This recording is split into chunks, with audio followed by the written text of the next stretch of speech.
we'll try to give some more parameters apart from the x and the y. So we'll say something like a plot, and we're going to say plot dose versus drug A, and we're saying type is equal to B. That means a point as well as the line as connectors between each of the data points.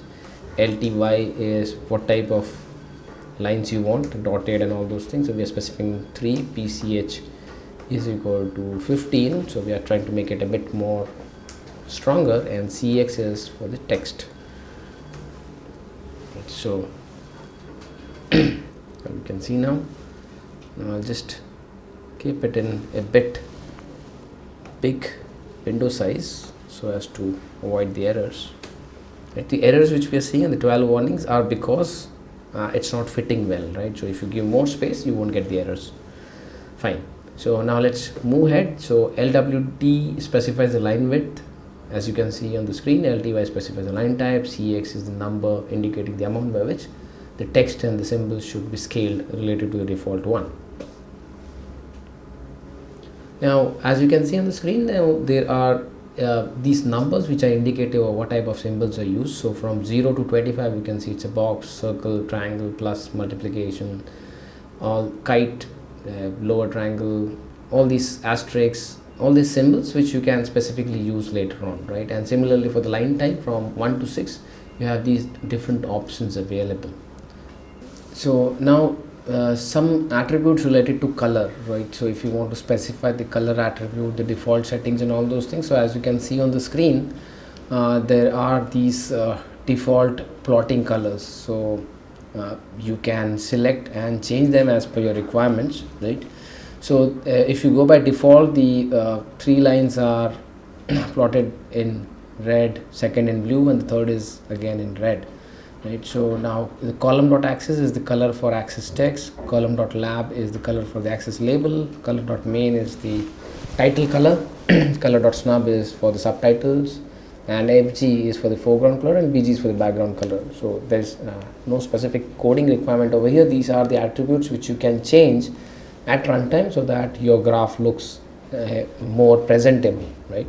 So for example, color is equal to 1 and color is equal to white, or color is equal to hash FFFFFF, or color is equal to RGB 1,1,1, and color is equal to HSV 0,0,1 are basically same definition specifying that the color is white, right? It's just that one is in hex form and one is in code form and one is actual text, but basically the same thing. Now for the text characteristics, again, as you can see on the table, there are specific parameters and the descriptions are shown. So CX basically talks about the plotted text, okay, the amount or the thickness with which you want to scale it, right? So the default is 1, 1.5 is that 50% larger, and 0.5 indicates that it is 50% smaller, right?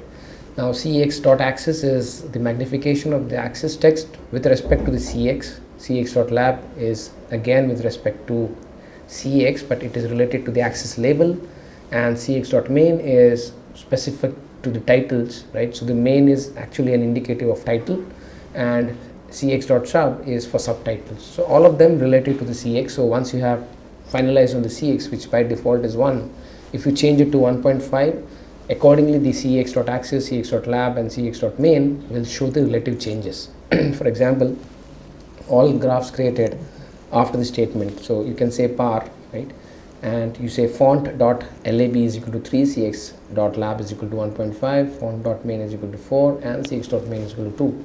Will have italic axis labels that are 1.5 times the default text size, and bold italic titles that are twice the default text size. This is what it basically means.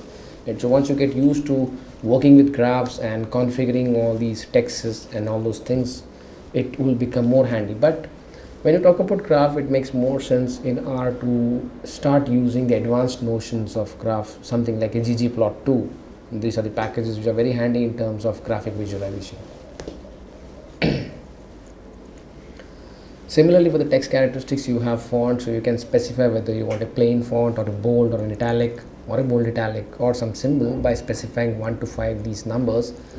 And you have a font axis, font lab, font main is for the title font, font dot sub is for the fonts for the subtitles, PS is the font size, in points, so roughly 1 by 72 of inches, and the family is the font family, so whether you want Times New Roman, sans serif, monolithic, and all those things, right? Now the code which produces a graph, usually, right, it has a specific dimension, right? So usually you see that over there. Now you can change furthermore the plot dimensions with respect to the width and the height. You can specify something like an MAI, a numeric vector of form C, which gives the margin size for the graph, right? Many times we get errors or warnings specifically that the margins are not fitting well, and that is why the graph cannot be displayed and all those things. So you can pre-configure all of this so that you can manage it. Like for example, whether you want a top margin of 1 inch, bottom margin of 0.5, left margin of 1, or right margin of 0.2, these things can be specified when you're doing your graphs, right? So this whatever code you're seeing, the PR pin is equal to C4, 3, MAI is equal to C1, 0.5, 1, 0.2 is nothing but the specification of the same, but would make sense only when you're actually drawing something. Just configuring it doesn't make sense. You have to actually go ahead and draw something. Right? So let's try doing something. So we have the doors, the drug A and the drug B data already saved in a vector form. So we'll just do something like an OPAR, wherein we are configuring PAR, that is, we are saying that no dot read only is equal to true, right? And then we are saying PAR PIN is equal to C2, 3, right? Now the graph will be 2 inches wide and 3 inches tall. That is what you're specifying in this, right? Now you can also specify, right, that LWD, that is the line width, can be 2, and as CX, that is how do you want to display it in terms of relative object. You want 1.5 times, that means it is 1.5 times of the default, right? That is what CX talking about. And similarly you can do a par, and you can say CX dot axis is equal to 0.75. so you're saying that this has to be smaller, the axis has to be smaller with respect to the whole object, and the font dot axis is equal to 3. That's what you're specifying. If you don't specify any of these things, the graph will be displayed in the default form, right? So you're just trying to change a few parameters. You're not trying to handle everything, but yes, you're trying to make some changes. Type is equal to B, that specifies that you're saying that it should be a dot as well as a line, and PCH is equal to 19, it's a box form, and LTY is equal to 2, and you're saying color COL is equal to red. Right, so you can see that this is the graph, how you can see over here. So the graph has come in red color, right? Next you can plot the green color, right? So you can replace some parameters over here. So you're going to say, instead of the drug A, now you're plotting drug B. Okay, and you're saying type is equal to B, but you're saying PCH is not 19 but 23, so it will show a different symbol, so it won't show a spear, right? And LTY is equal to 6, so you're making it a bit bigger than before. Color is equal to blue, so you're specifying a different color, and you're saying the background color BG is equal to green, so it would come inside the box. Right, so the background color is there, but it's not for the whole screen, it is for the symbol which is there, which comes as a point over there. It's a background color for that, right? So the border color is blue, and the BG, that is the background color, is green, as you can see on the screen. So you can just zoom it and see for yourself as on our screen. Okay, so I'm just closing this graph object now. Okay, so how do you compare these two graphs? Yes, obviously there's dose, which is shown on the x-axis, and on the y-axis you have a drug A versus a drug B, right? So obviously as the dose is increasing, both the drug A and the drug B is showing an increase. So both of them are basically going in the same direction, but For the drug B, it is more towards a straight line as compared to the drug A, wherein you can see that till 40 it is very low, as compared to that for 40 in case of drug B it is quite high. Right.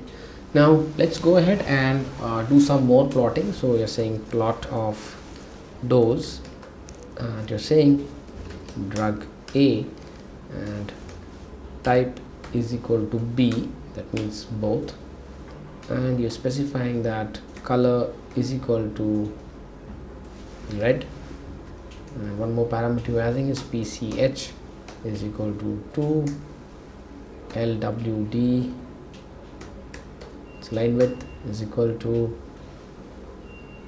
2, and you are adding a title also. So you're saying main is equal to clinical trials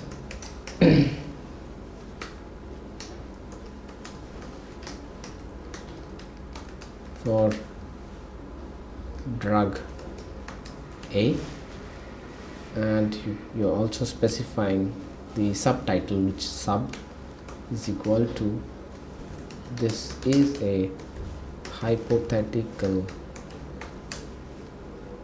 data, right? And X lab is equal to, you're mentioning it as dosage, so you can change the titles on the x-axis and the y-axis as well, and Y lab, that is for the y-axis, you're mentioning it as drug response. So the data by default, whatever title is coming across the axis is not relevant, but when you add these correct identifiers it makes more sense. X lim and Y lim is specified so that you can specify till what extent max and min value of the x-axis and the y-axis you should take your graph. Sometimes your y-axis, the data starts from 40 and ends at 100, so it doesn't make sense to start from 0, so you can make those adjustments also. In this case it is not so, but otherwise you might see data in that form, right? So now this makes more sense as compared to the previous charts.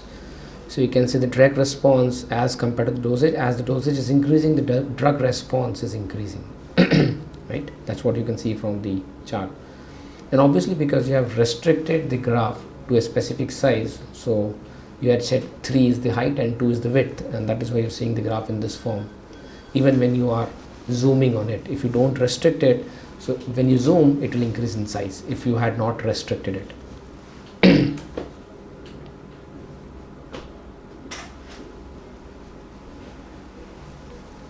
Okay, now what we'll do is we'll go ahead and we'll do the final part in this one, and then we'll switch to a new topic.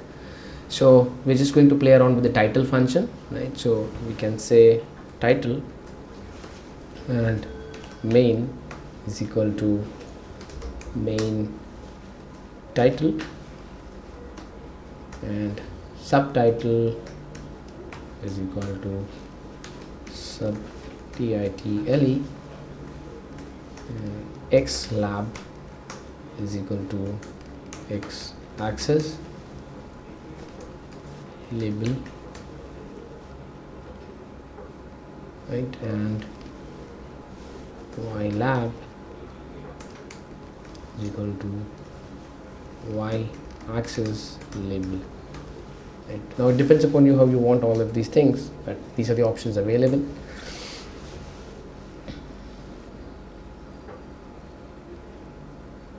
So we have something pending over here. Yeah, you haven't mentioned this. So okay,